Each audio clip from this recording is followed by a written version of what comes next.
Hi, I'm Dr. Ruby Payne, and in my book, Before You Quit Teaching, there's a section in there about you. Figure out about you. Self-assessment, your hope for the future, what do you want? Because that's going to be very important as you decide about teaching. In the adult development research, adults go through stages just like teenagers and children do.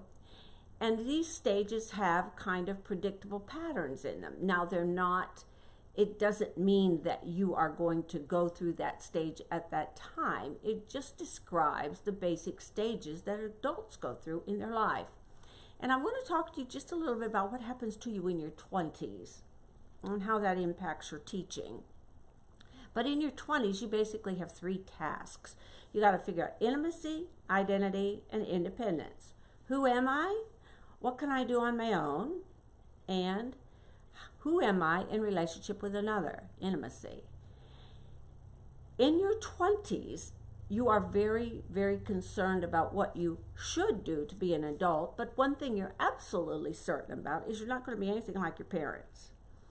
So you have to figure out a work life, some sort of sexual identity, some sort of personal identity, and these things shape then your future life. Well, you bring those into teaching with you because each of those stages has an emotional kind of response from you. And if you've not read the book called The Defining Decade, Why Your 20s Matter, you may wish to read that book because it looks at, she says that if you don't develop a work life, some sort of partnership and some sort of identity in that decade, then it's hard to catch up. And as I said earlier in the intro, one of the things you want to make sure you do is you have a mentor in your 20s.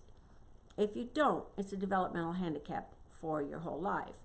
Well, what we find in your 20s, if you're in the classroom, there's this thing called classroom noise, how much emotional noise is in the room.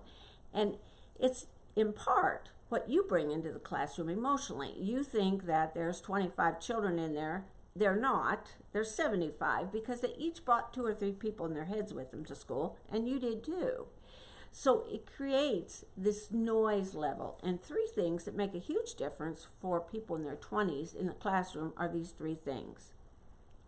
1, do you understand how to work with parents? And so I'm going to recommend to you that you find someone who's really good with parents. And number 2, if you have really difficult parents, then you make sure the principal's in that meeting with you. I wrote a book called Working with Parents that you can get online. Second thing that's very confusing when you're a beginning teacher is just basic discipline strategies.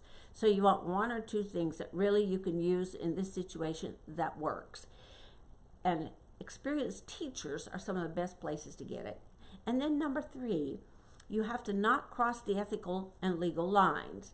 And sometimes people don't tell you what they are, particularly if you're in high school. You're often not very far away in age from the students you're teaching. And so some sort of boundaries and lines keep you from having issues.